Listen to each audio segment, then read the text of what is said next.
Hello, everyone. Today, we're going to explore the Indian Constitution, an essential document that governs how our country operates. Here's what we'll cover in this session. Each of these components plays a critical role in our democracy. The Constitution of India is the supreme law of the land. It provides the framework for governance, outlines the roles of various government institutions, and protects the rights of citizens. But more than that, it reflects the values and aspirations of our country, ensuring justice, liberty, equality, and fraternity for all. Think of it as a guiding document that upholds democracy while uniting the diverse fabric of India. A constitution is essentially a rulebook for governance. It establishes fundamental principles and precedents that define the relationship between the state and its citizens and among the organs of government. In India, the Constitution acts as the ultimate authority. For instance, Article 13 ensures that any law inconsistent with the Constitution is declared void, emphasizing its supremacy over all other laws. The Indian Constitution stands out for being one of the most detailed and dynamic constitutions in the world. With over 470 articles and 12 schedules, it addresses nearly every aspect of governance. It's also a living document, meaning it evolves through amendments to meet society's changing needs. For example, the 42nd Amendment introduced terms like socialist and secular, reflecting India's evolving priorities. Our Constitution draws inspiration from the best practices of various nations. From the British Constitution, we adopted the parliamentary system and the rule of law. The U.S. Constitution inspired fundamental rights and judicial independence. The Irish Constitution influenced the directive principles of state policy. From Canada, we borrowed the concept of federalism with a strong center. This blend of global ideas makes our Constitution uniquely suited to India's diverse needs. The Constitution was drafted by the Constituent Assembly, formed in December 1946 under the Cabinet Mission Plan. Initially, it had 389 members, later reduced to 299 after partition. The drafting committee, led by Dr. B.R. Ambedkar, spent 166 days across 11 sessions discussing every detail to ensure inclusivity and practicality. After intense deliberation, the Constitution was adopted on November 26, 1949, and it came into effect on January 26, 1950, a date we now celebrate as Republic Day. Our Constitution holds several distinctive characteristics that make it unique. First, it's the world's lengthiest written constitution, reflecting our nation's complexity. The terms sovereign, socialist, secular, democratic, republic aren't just words. They're the pillars of our national identity. Sovereign means India is free from external control. Socialist emphasizes reducing inequality. Secular ensures equal respect for all religions. And democratic republic guarantees power to the people through elected representatives. Another crucial feature is our federal structure with a unitary bias. This means while states have their own powers, the center maintains strong control, especially during emergencies. The parliamentary system ensures a fusion of legislative and executive branches, with the Prime Minister as the head of government. Our independent judiciary acts as the guardian of the Constitution, ensuring the rule of law prevails. The Constitution provides for universal adult suffrage, meaning every citizen aged 18 and above can vote without discrimination, a revolutionary concept when introduced. The fundamental rights and duties create a balance between individual liberties and civic responsibilities. The directive principles of state policy serve as guidelines for governance, while emergency provisions ensure national security and stability. Let's turn our attention to the preamble, often called the soul of the Constitution. It begins with the powerful words "we, the people of India," emphasizing that the Constitution's authority comes directly from the citizens. The preamble serves as both an introduction and a guiding light for interpreting the Constitution's provisions. The preamble outlines 5 fundamental principles: sovereign, socialist, secular, democratic, and republic. Each word was carefully chosen to reflect our national aspirations. Particularly noteworthy is that socialist and secular were added through the 42nd Amendment in 1976, showing how the Constitution adapts to changing times. The preamble promises 4 core objectives: justice, social, economic, and political; liberty of thought, expression, belief, faith, and worship; equality of status and opportunity; and fraternity, promoting dignity and national unity.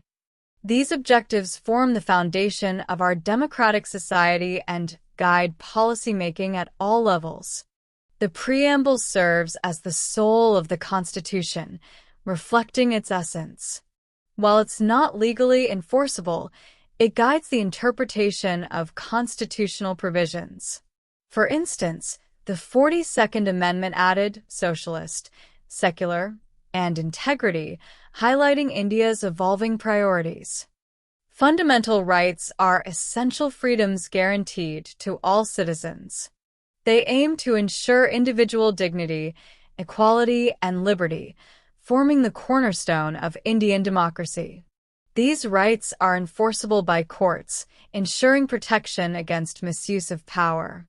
Article 14 lays the foundation by ensuring equality before the law. This means everyone, from ordinary citizens to government officials, must follow the same laws. No one stands above the legal system. Moving to Article 15, we find specific protections against discrimination.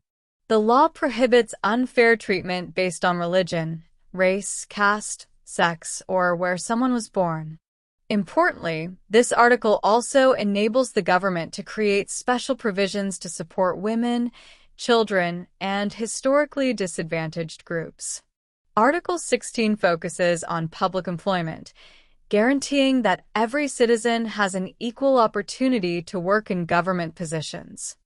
Factors like religion, ethnicity, or place of residence cannot be used to deny someone these opportunities. Article 17 addresses a historical injustice by abolishing untouchability. This practice is now not only prohibited but is punishable by law, protecting the dignity and rights of marginalized communities. Finally, Article 18 abolishes titles, except those earned through military service or academic achievement. This prevents the creation of artificial social hierarchies and requires government approval for citizens accepting foreign titles. Together, these articles form a robust framework ensuring that every citizen receives equal treatment and protection under the law, while allowing for special provisions to support disadvantaged groups.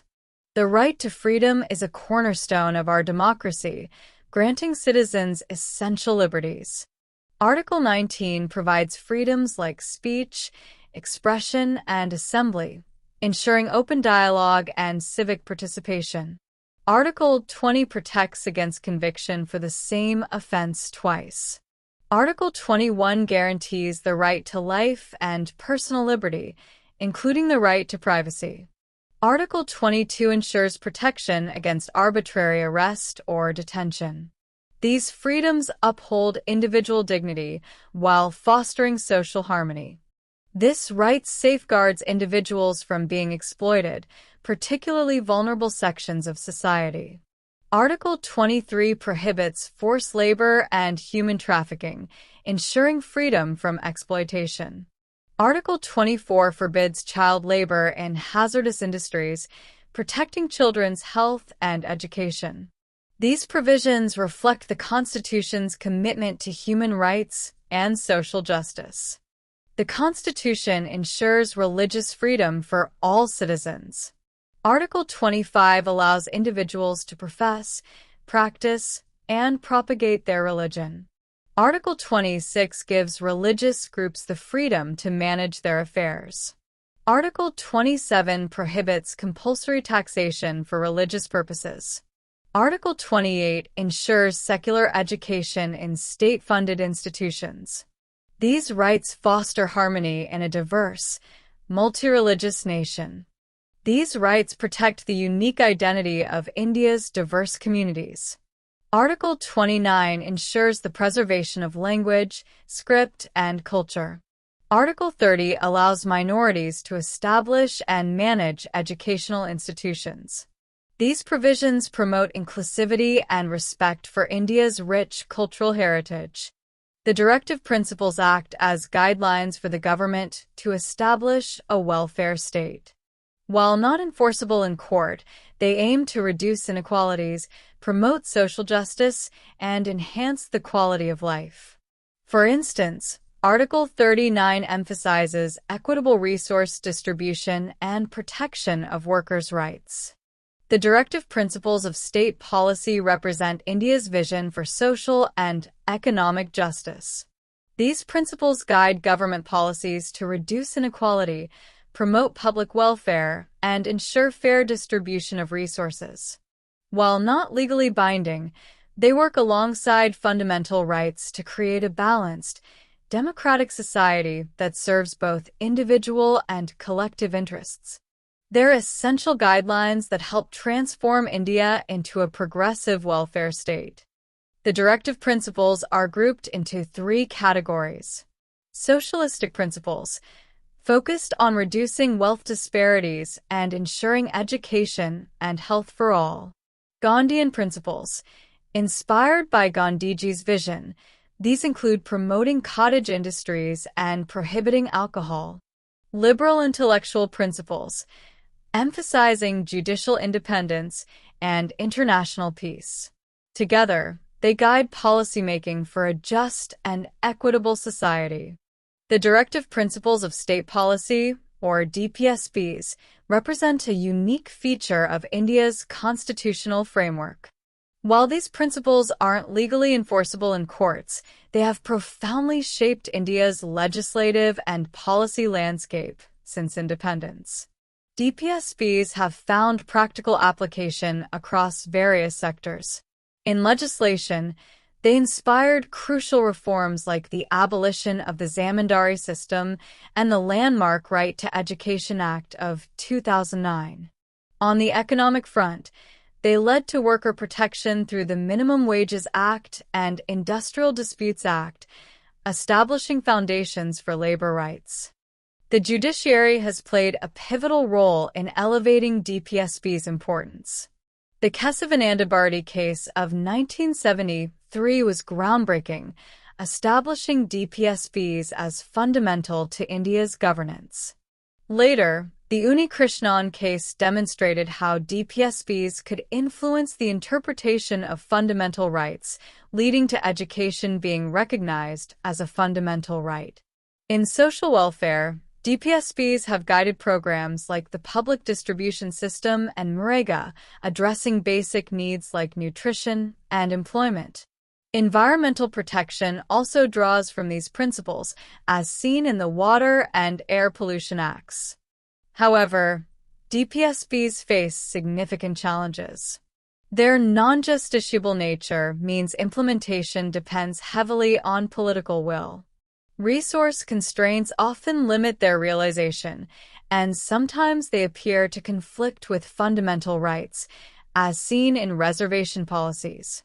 The Minerva Mills case of 1980 was crucial in resolving tensions between DPSPs and fundamental rights, establishing them as complementary elements, forming the Constitution's basic structure.